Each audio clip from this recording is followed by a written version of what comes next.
Ever wondered why certain weapons were considered dishonorable in the Middle Ages? Today, we delve into the intriguing world of medieval warfare, where honor codes dictated the choice of weapons and strategic battlegrounds. Join us as we journey back in time to explore these fascinating aspects of medieval warfare. The Middle Ages, a time of knights and nobility, had its own set of rules when it came to warfare. Among the tools of the trade, the arbalest, a crossbow of sorts, was considered dishonorable. It was a weapon that could be used by anyone, requiring little skill or strength. Its deadly accuracy and power were seen as an equalizer, disrupting the social order. Hence, its use was often punishable, sometimes even by hand amputation. Now shifting our focus to battlefields, riverbanks were favored locations. The reason? They provided a natural barrier, making the battlefield more predictable.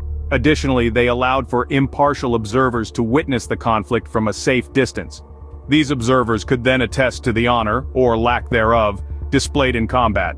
As we can see, the choice of weapons and battlefields was far from random. It was a complex interplay of social norms, tactical considerations, and chivalric codes. The idea of a just war was a cornerstone of medieval warfare.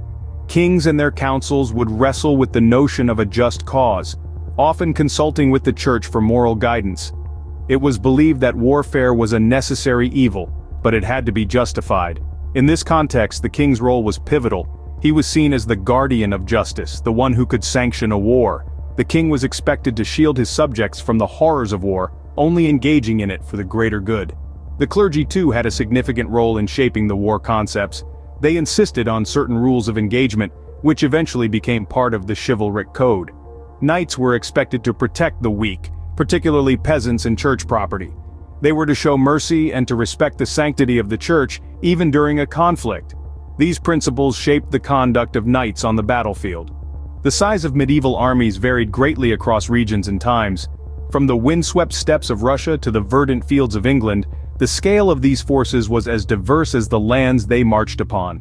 In the frosty north, King Niels of Denmark commanded an army that was, quite possibly, the smallest in the world. Yet, despite its size, it proved to be a formidable force in the region. On the other hand, the grand armies of England and Russia were colossal, often numbering in the tens of thousands. These vast differences in scale underscore the unique challenges each region faced in marshalling their forces. Despite these differences, all armies had to adhere to certain rules of warfare. Over time, changes in technology and society also affected the weapons used in warfare. The humble bow and the arbalest, once frowned upon, began to gain acceptance. These tools were the weapons of the common people, but they were effective. The longbow in particular was a game-changer, offering range and power that was previously unimaginable.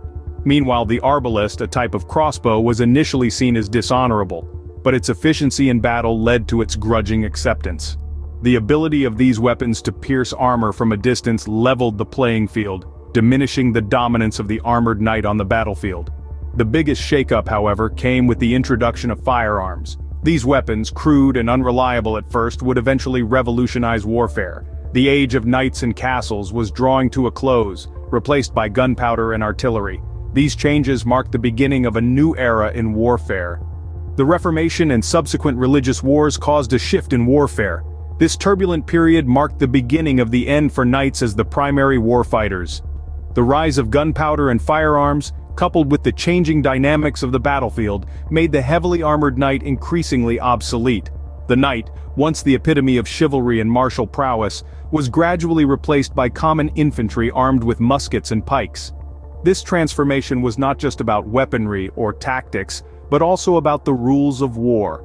The horrific atrocities committed during the religious wars shook the conscience of Europe, leading to the emergence of what we now recognize as modern international law. These new laws aimed to mitigate the horrors of war, setting rules for combat and treatment of prisoners. This marked the end of the Middle Ages and the birth of modern war law. So as we can see, the rules of warfare have evolved significantly since the Middle Ages. From dishonorable weapons to chivalry, the shifts in battle strategies and the dawn of modern war law have shaped our world. Make sure to subscribe and turn on notifications for more fascinating insights.